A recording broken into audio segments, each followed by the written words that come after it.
Hello there, welcome back to the channel. In this video, I'll show you how you can buy YouTube Premium easily with your cards.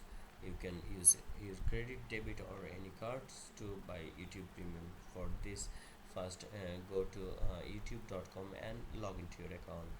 Then from here, you can just select the profile icon from the top right. Now here you will see a bunch of options, then select purchases and memberships. Now here you will see premium and music. Select premium to learn more. Now try 1 month. Now select your basic plan, individual, family, or student. Select anyone, then select try 1 month.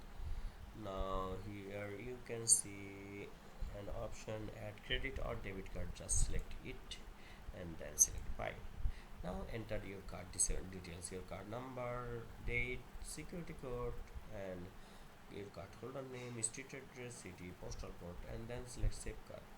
And that's it. That's how you can buy YouTube Premium using your debit or credit card or any other card. And if you found this video helpful, don't forget to give a like and subscribe for more tech tips.